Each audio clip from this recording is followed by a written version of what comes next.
Harus dicabut. Ya, kita lanjut kembali polemik malam ini menguji fakta sidang Jessica. Tamu kita yang kelima sudah datang, Ibu Sordame Purba dari kantor Otto Hasibuan Associate, ya. Sordame Purba. Ibu Dea juga Purba, pura-pura Batak. Ibu Sordame setelah sidang 17 kali.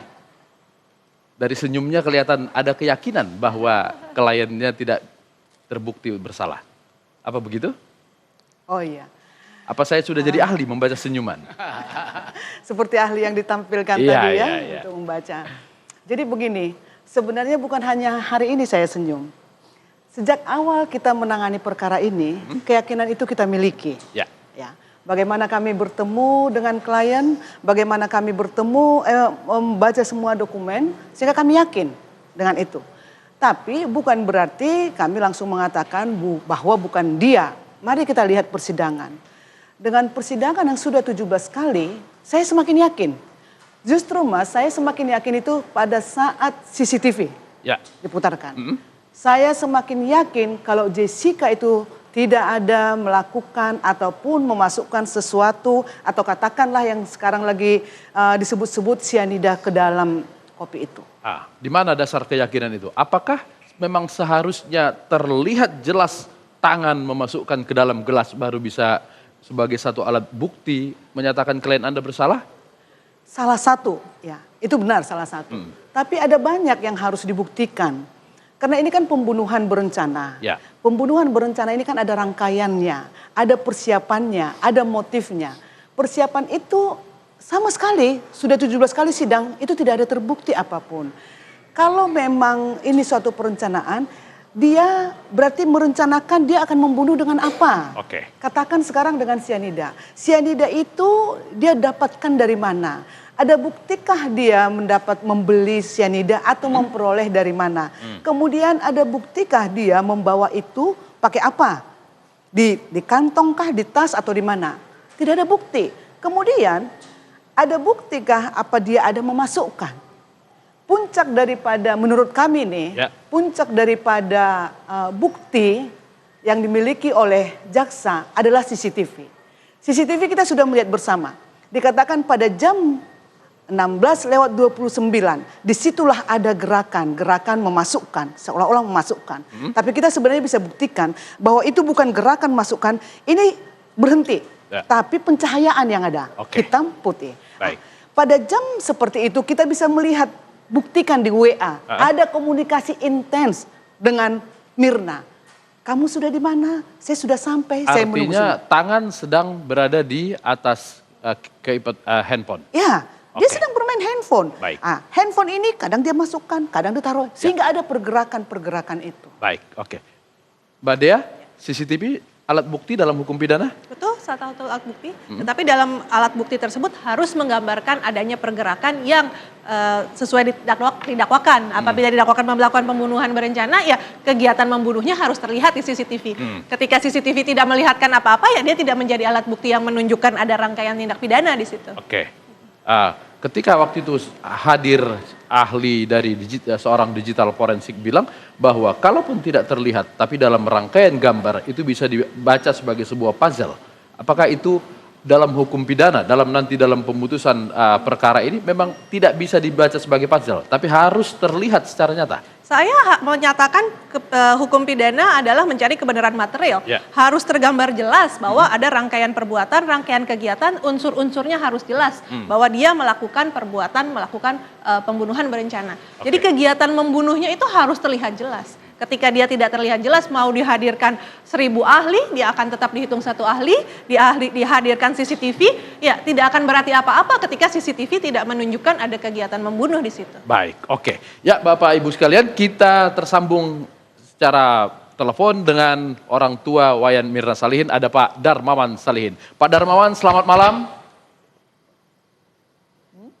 Nyambung nggak? Pak Darmawan, selamat malam.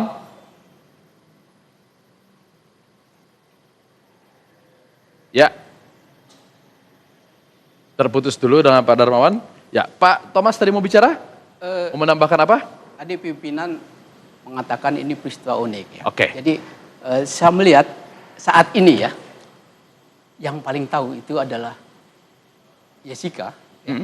Apakah dia pelaku atau tidak? Tuhan dan mungkin pengacara ya. Karena pengacara itu punya hak impunitas ya. Jadi apapun yang diceritakan oleh kliennya itu tidak bisa dibicarakan ke orang lain.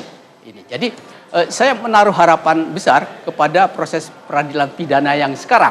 Karena dulu pernah ya tahun 70-an itu ada kasus seorang yang tersangka pembunuh Sengkon dan Karta. Ya. Ternyata kemudian dia harus dibebaskan karena pelaku yang sebenarnya mengaku. Bedanya ya kalau kasus Sengkon dan Karta itu petani-petani miskin. Yang sekarang adalah orang-orang yang punya uang ya. Di tengah peradilan kita yang sekarang mendapat sorotan mafia hukum dan sebagainya. Semua penegak hukum dari polisi sampai petugas pemasyarakatan hakim itu juga tersangkut hukum. Ini ujian bagi semua penegak hukum. Kalau kita menganalogikan kepada Sengkon dan Karta, artinya ketika polisi kebingungan mencari siapa pelaku sebenarnya, maka ditunjuklah orang lain yang dianggap sebagai pelaku. Kalau misalnya bukan Jessica, sesuai dengan keyakinan dari kuasa hukum tadi, apakah ada kesalahan di kepolisian dalam menunjuk siapa tersangka dari awal?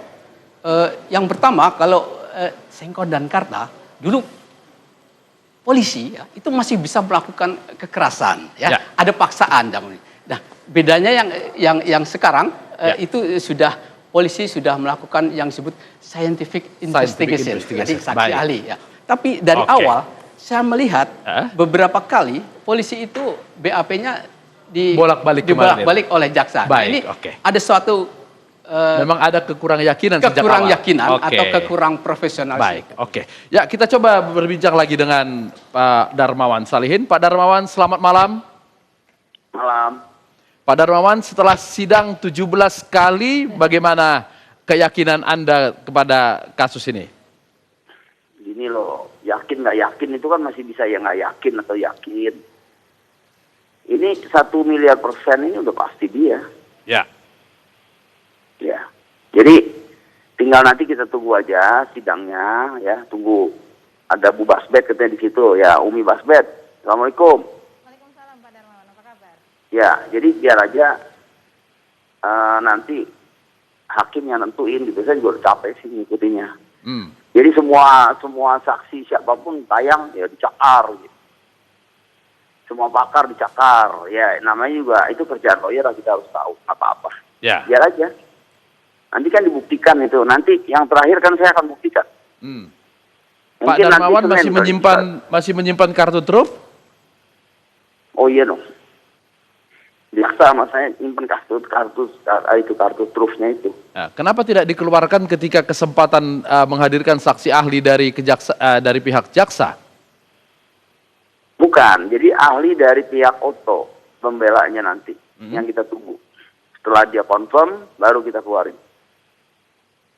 Tadi Pak Darmawan menyapa Ibu Basbet. Ada apa dengan Ibu Basbet? Apakah ada keyakinan Ibu Basbet yang berbeda dengan Pak Darmawan, Ibu? Iya barangkali. Bu Basbetnya nggak kedengeran? Kurang kencang suaranya kata Pak Darmawan. Iya, kalau dibilang ada beda pendapat, barangkali ada beda pendapat. Di bagian tentang waktu otopsi atau di bagian mana? Gini ya, kalau dari ahli pihak JPU ya mengatakan, jangan lihat sepotong-potong, tapi lihatlah satu rangkaian. Oke, saya setuju, melihat itu dalam satu rangkaian, apabila SOP-nya itu semua dipatuhi. Seperti itu. Tapi ini misalnya ya, kalau kopi itu langsung dibawa ke puslapfor, kemudian mayat langsung diotopsi. Prosedurnya memang seperti itu. Tapi ini tidak, ada mampir dulu embalming, ada kemudian otopsi parsial. Jadi banyak prosedur yang tidak dipatuhi, bagaimana bisa melihat satu keseluruhan. Baik, Pak Darmawan, apakah di awal memang tidak ada keinginan otopsi? Bukan begitu. Assalamualaikum Bu Basbet. Waalaikumsalam Pak Darmawan. Iya begini, Umi jangan ngomong di TV mulu, pencitraan lagi kayak Jessica. Ibu kan mau jadi orangnya Otto. Yang ngomong aja nanti di sidang lah, biar jaksa yang kasih tahu itu. Karena ya semua sudah sesuai prosedur, potong-potong. Kan saya udah jelasin dari awal. Dari pertama, Abdi Waluyo, saya datang, saya lihat anak saya mati di situ, tewas, mulutnya biru. Ya, baru saya nggak pikir panjang karena ini antar teman, saya pikir kan nggak tahu itu Jessica datang duluan, nggak tahu. Nah, setelah itu saya bawa ke Darmain, saya beresin.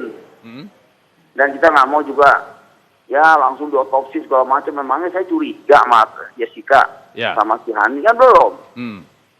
Nah, setelah dibawa ke Darmais, disemayamkan itu tanggal berapa gitu, 6 ya, 7, 8. Nah, 8 malam datang tuh, sampai pagi saya di Kramat Jati. Karena Pak Krisna Mukti dari Direskrim datang sama Pak Musyafak menjelaskan, jadi ini mau diotopsi gitu. Saya bilang, orang sehat kayak itu gitu, nanti diacak-acak apa ya? Enggak. Saya tanya ibunya, ini mau diotopsi nggak? Kesian ya, Mina diotopsi. Loh, ini mati sama temennya nih. Sekarang gue udah tahu nih, dia matinya si Jessica tuh datang dulu, bukan yang bertiga. Oh gitu, yaudah deh. Nah, kita setuju akhirnya dibawa ke Kramat Jati, saya nungguin. Nah, itu terus diambil forensiknya otopsi. Ada berita acaranya otopsi, semuanya lengkap. Nah, terus keluarlah si dokter tuh bertiga, dokter Selamat segala macam tuh, orang UI, berapa biji tuh. Terus dia bilang, wah ini anak lu hancur dia punya lambung. Kenapa? Karena racun. Tapi gua nggak tahu racunnya apa, nanti aja dulu tunggu dah, nanti dijelasin sama Direskrim Nah, saya nunggu tuh cemas-cemas, telepon terus tanya. Pagi-pagi baru saya tahu cyanida katanya. Hah, cyanida? Waduh, saya lari buru-buru ke Olivier, baru saya tahu, anak saya dia yang racun gitu awalnya. Ini udah berulang-ulang lah saya ngomongin, capek juga. Oke, ya Pak Darmawan, terima kasih sudah berbagi dengan kita pada malam hari ini. Jadi dia kalau mau ngarang, Bu Basbet, maaf aja nih, jangan ngarang, ntar aja di pengadilan, jangan di TV-TV, orang nggak ngerti dan nggak ada hukumnya. Baik, siap Pak, siap. Ya baik, oke. Ya, siapa Pong? Baik. Kita istirahat lagi. Ya sebentar.